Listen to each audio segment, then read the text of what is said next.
ഹരേ കൃഷ്ണ. ഗർഗഭാഗവതം അധ്യായം 60.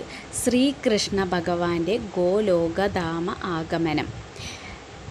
വ്യാസഭഗവാനിൽ നിന്ന് ശ്രീകൃഷ്ണ സഹസ്രനാമം ശ്രവിച്ച ഉഗ്രസേനൻ അദ്ദേഹത്തെ പൂജിച്ച് ഭഗവാനിൽ ഭക്തിപൂർവം മനസ്സുറപ്പിച്ചു. അനന്തരം ശ്രീകൃഷ്ണ ഭഗവാൻ മധുരാപുരിയിലേക്ക് പോയി. ബഹുളാശനും ശ്രുതദേവനും ഒരേ സമയത്ത് ദർശനം നൽകി ദ്വാരകയിൽ തിരിച്ചെത്തി.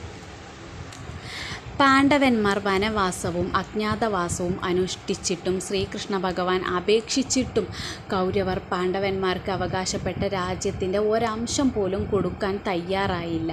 വീണ്ടും അവർ തമ്മിൽ യുദ്ധമുണ്ടായി. ഭഗവാൻ ആ യുദ്ധം എടുക്കാതെ തന്നെ പാണ്ഡവ പക്ഷത്തു ചേർന്ന് അർജുനൻ്റെ സാരഥിയായി ഭാരതയുദ്ധം നയിച്ച് പാണ്ഡവർക്ക് വിജയം നേടിക്കൊടുത്തു. ബലരാമൻ തീർത്ഥയാത്ര പോകുകയും ആ യാത്രയിൽ സൂതനായ രോമഹർഷണനെയും ബില്വാലനെയും വധിക്കുകയും ചെയ്തു. യുധിഷ്ഠിരൻ 9 വർഷക്കാലം രാജ്യം ഭരിച്ചു. പാപവിമുക്തിക്കായി 3 അശ്വമേധയാഗങ്ങളും നടത്തി. അതിൽ പിന്നെ ഭഗവാന്റെ ഇച്ഛാനുസരണം തന്നെ യാദവർക്ക് വിപ്രശാപം ലഭിച്ചു. ഭഗവാൻ ഉദ്ധവർക്ക് ഉത്തമമായ ഭാഗവധർമ്മം ഉപദേശിച്ചു. ഹരേ കൃഷ്ണ. താമസിയാതെ യാദവർ പ്രഭാസതീർത്ഥത്തിൽ വെച്ച് അന്യോന്യം കലഹിച്ച് പരസ്പരം പൊരുതി മരിച്ചു.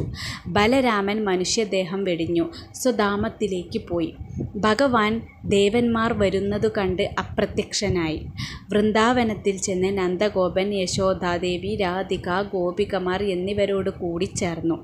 അനന്തരം ഭഗവാൻ മുഴുവൻ ഗോകുലവാസികളോടും എല്ലാവർക്കും ദുഃഖപ്രദമായ കലിയുഗം തുടങ്ങാൻ പോകുകയാണെന്നും അതിനാൽ എല്ലാവരും തൻ്റെ പരമമായ ധാമത്തിലേക്ക് പോകുകയാണ് കാരണേയമെന്നും പറഞ്ഞു.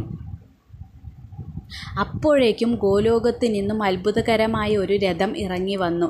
ഇത് കണ്ട ഗോകുലവാസികൾ വിസ്മയിച്ചുകൊണ്ട് നോക്കി നിന്നു.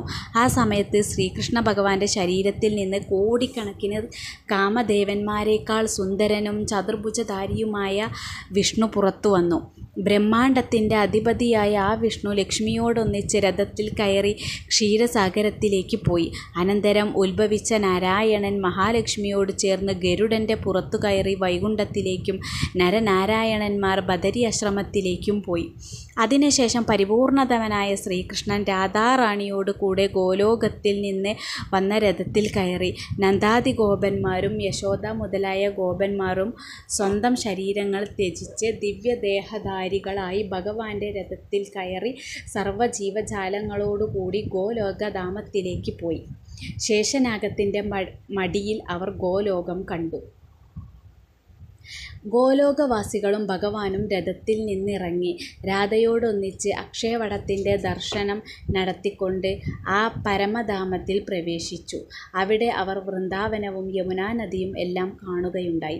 ഭഗവാന്റെ പ്രവേശത്തോടെ അവിടെ ജയാഘോഷം മുഴങ്ങി. ദ്വാരകയിലെ യദുകുല സ്ത്രീകൾ ദുഃഖത്താൽ ചിതയിൽ ചാടി പരലോകം പ്രാപിച്ചു.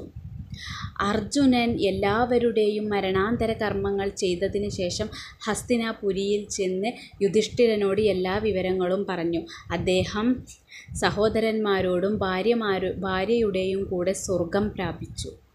അനന്തരം ശ്രീകൃഷ്ണ ഭഗവാന്റെ വാസസ്ഥാനം ഒഴിച്ചുള്ള ദ്വാരക മുഴുവൻ സമുദ്രം മുക്കിക്കളഞ്ഞു. കലിയുടെ പ്രാരംഭകാലത്ത് രവിയുടെ അംശാവതാരമായ വിഷ്ണു സ്വാമി മഹാസാഗരത്തിൽ പോയി ഭഗവാന്റെ വിഗ്രഹം കൊണ്ടുവന്ന് ദ്വാരകാപുരിയിൽ സ്ഥാപിക്കും.